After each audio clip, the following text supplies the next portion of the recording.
సావిత్రిబాయి పూలే త్యాగాలతోనే సమాజంలో మార్పు మొదలైందని తెలంగాణ జైగౌడ సంక్షేమ సంఘం రాష్ట్ర వర్కింగ్ ప్రెసిడెంట్ సూర్యాపేట జిల్లా రియల్ ఎస్టేట్ వ్యాపార అసోసియేషన్ అధ్యక్షులు తెలంగాణ సామాజిక ఉద్యమకారుడు పంతంగి వీరస్వామి గౌడ్ అన్నారు. శుక్రవారం సూర్యాపేట జిల్లా కేంద్రంలోని సావిత్రిబాయి పూలే చిత్రపటానికి పూలమాలలు వేసి ఘనంగా నివాళులర్పించారు.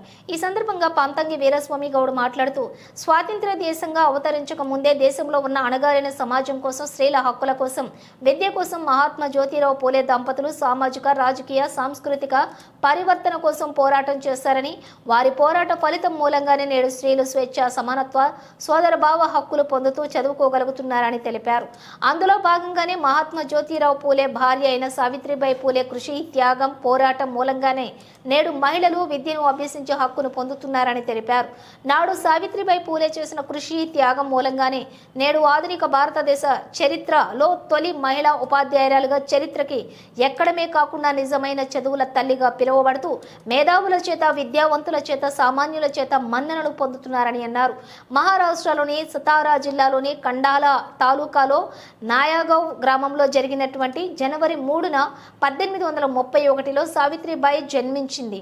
ఆనాటి సామాజిక కట్టుబాట్ల దృష్ట్యా తన 9వ ఏటకే జ్యోతిరావు పూలేతో సావిత్రిబాయికి వివాహం జరిగిందని, పూలే దంపతులకి వివాహమైన తదనంతరం సాంప్రదాయక జీవితంలో భాగంగా పిల్లలు కనాలని ఆలోచన లేకుండా సమాజంలో వెనుకబాటుకి గురవుతున్న పీడితులే తమ బిడ్డలుగా భావించి సొంత బిడ్డల్ని కూడా లేకుండా అణగారిన సమాజం కోసం, మహిళల అభ్యున్నతి కోసం సామాజిక, రాజకీయ పోరాటాలు చేశారని అన్నారు. మహిళల సామాజిక, రాజకీయ హక్కుల కోసం, మహిళల విద్య కోసం పూలే దంపతులు మనోసంకల్పబద్ధులై మొట్టమొదటిసారిగా 1848లో పూణేలో ఒక ఇంట్లో బాలికల పాఠశాలను ప్రారంభించారు. నిరక్షరాస్యులైన సావిత్రిబాయిని మహాత్మా జ్యోతిరావు పూలేనే స్వయంగా విద్యావంతురాలను చేసి తాము స్థాపించిన పాఠశాలకి ప్రధాన మహిళా విద్యావంతురాలను చేశాడు. వారు స్థాపించిన మొదటి పాఠశాలలో 9 మంది విద్యార్థులు చేరగా వారికి సావిత్రిబాయి పూలేనే ప్రధాన ఉపాధ్యాయురాలు. వీరు స్థాపించిన మొదటి పాఠశాల 6 నెలల పాటు కొనసాగి మూతపడింది. కొన్ని నెలల తర్వాత మరొక భవనంలోకి మళ్లీ పాఠశాలను ప్రారంభించారు. అది నిర్వహిస్తున్నందుకు గాను నాటి సామాజిక పరిస్థితుల దృష్ట్యా తీవ్రమైన వ్యతిరేకతని పూలే దంపతులు ఎదుర్కొన్నారని తెలిపారు. సమాజంలోని మార్పు ఉపాధ్యాయ వృత్తితోనే సాధ్యమవుతుందని మహాత్మా జ్యోతి బాపులే తన భార్యని టీచర్గా మార్చారని తెలిపారు. ఆమెను పూర్తిగా తీసుకుని ఆమె అడుగుజాడల్లోనే మనమందరం కూడా నడుస్తూ సమాజంలో మార్పు తేవడానికి ప్రతి ఒక్కరూ ప్రయత్నించాలని తెలిపారు.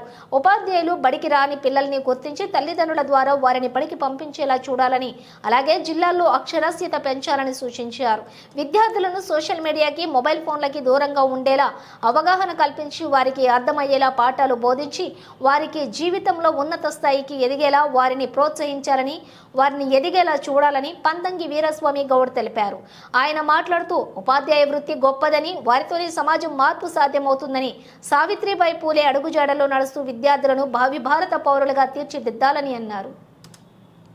ఈ కార్యక్రమంలోని సూర్యాపేట పట్టణ అధ్యక్షులు జలగం సత్యగౌడ్, జిల్లా గౌరవ సలహాదారుడు దేవత్ కిషన్ నాయక్, జిల్లా ప్రధాన కార్యదర్శి వెన్న శ్రీనివాసరెడ్డి, జిల్లా కోశాధికారి పాల సైదులు, పట్టేటి కిరణ్, మండాది గోవర్ధన్, రేసు నాగయ్య, పెగ్గేపురం నరసయ్య, చిలువేరు రమేష్, మారుతి, సారగండ్ల కోటేష్, దండి వెంకటరెడ్డి, రాపర్తి జానయ్య, ఖమ్మం పార్టీ అంజయ్య, సోమయ్య, నిలయ్య తదితరులు పాల్గొన్నారు.